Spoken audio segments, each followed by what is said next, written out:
अस्सलामुअलैकुम। Hello guys. आज हम डिस्कस करेंगे सॉल्यूशन एक इशू पर। वो इशू जब हम एक्सेल पे काम कर रहे होते हैं तो कभी कभार हमारे सामने आता है।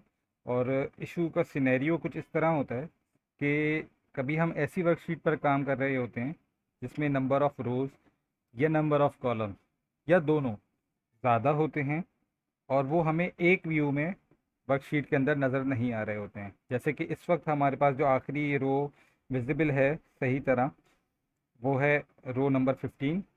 और इसी तरह कॉलम जो है वो कॉलम जी विजिबल है। हालांकि इसके आगे भी डाटा है और इसी तरह इस रो के नीचे भी डाटा है। तो ये कोई इशू नहीं है। इशू ये है कि जब हम नीचे डाटा को देख रहे होते हैं या एडिट कर रहे होते हैं या कुछ भी काम कर रहे होते हैं, तो हमें वो हेडर्स जो कि फर्स्ट रो में हैं वो नज़र नहीं आते, क्योंकि रो नंबर 1 डिसअपेयर हो जाती है जैसे ही हम स्क्रॉल डाउन करते हैं।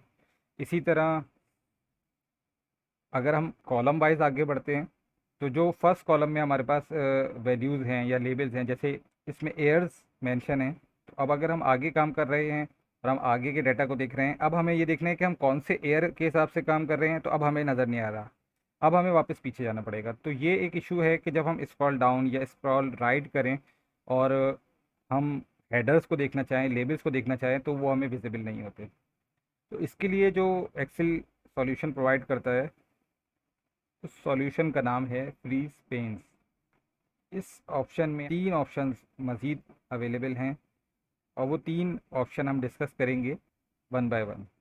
पहला ऑप्शन जो कि सॉल्यूशन प्रोवाइड करता है रो के हवाले से, कि अगर हम चाहें कि हमारे हेडर्स जो कि फ़र्स्ट रो में मौजूद हैं, उनको अगर हम चाहें कि वो हमारे पास हर वक्त फ़िक्स पोजीशन पे विजिबल रहें, तो हम यहाँ से फ्रीज टॉप रो कर देते हैं।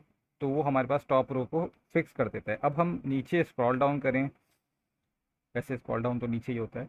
अगर हम स्क्रॉल डाउन करें तो वो जो ऊपर जो फर्स्ट रो है वो फिक्स पोजीशन पे हमारे पास मौजूद रहेगी और हमारे पास हेडर्स विजिबल रहेंगे, चाहे हम कितने ही नीचे चले जाएँ, कितने ही ऊपर चले जाएँ।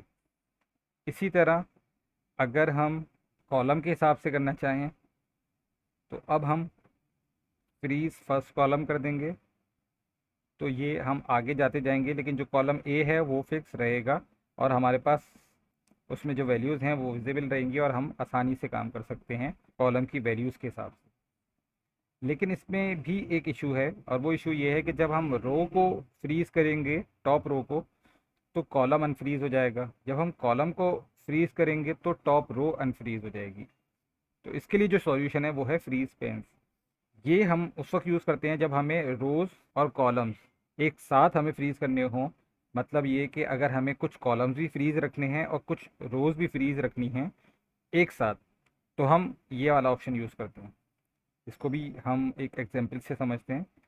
मिसाल के तौर पे हमारे पास जो लेबल्स हैं वो सेकंड रो में हैं। अब अगर मैं टॉप रो वाले सॉल्यूशन को यूज़ करूँगा तो टॉप रो को फ्रीज़ कर देगा और हमारे लेबल्स छुप जाएंगे, वो फिक्स नहीं होंगे।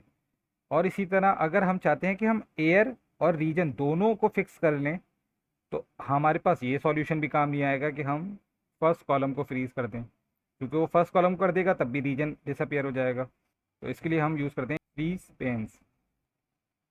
अच्छा, फ्रीज पेंस यूज़ करते हैं तो वो जो फ्रीज़ करेगा कॉलम्स एंड रोज, वो करेगा सिलेक्टेड सेल के हिसाब से।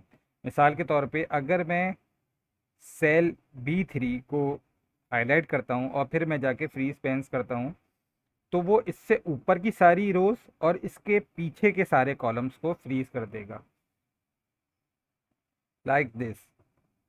कि अब मैं आगे जाता जाऊंगा तो एयर हमारे पास फिक्स है क्योंकि हमने B3 को फिक्स करा था। और इसी तरह अब मैं नीचे जाऊंगा तो हमारे पास ऊपर की दोनों रोज फिक्स हैं क्योंकि हमने B3 को फिक्स करा था। B3 के ऊपर की दोनों रोज फ्रीज हो गई और B3 के पीछे जितने कॉलम थे, इस वक्त एक ही कॉलम था तो वो भी फ्रीज हो गया। और अगर इससे भी ज़्यादा करना चाहें तो हम वो भी कर सकते हैं। पहले अनफ्रीज़ करना पड़ेगा पुरानी सिचुएशन को, उसके बाद अब हम मिसाल के तौर पे ऐसे ही रैंडमली सेलेक्ट कर लेते हैं C3 को, और अब हम करते हैं फ्रीज पेंस को क्लिक। तो अब आप बताएं, ज़रा वीडियो पॉज कर लें और बताएं कौन कौन सी रोज़, कितनी रोज़ और कितने कॉलम्स फिक्स होंगे। ठीक है, मैं बताता हूँ कि दो कॉलम शुरू के और ऊपर की दो रोज़ फ्रीज हो जाएंगी, जैसे कि ये आप देख रहे हैं, और इसी तरह दो कॉलम भी। तो उम्मीद है कि एक यूज़फुल फीचर है एक्सेल का, आपको समझ में आया होगा। तो मिलते हैं अगली वीडियो में। अल्लाह हाफ़िज़।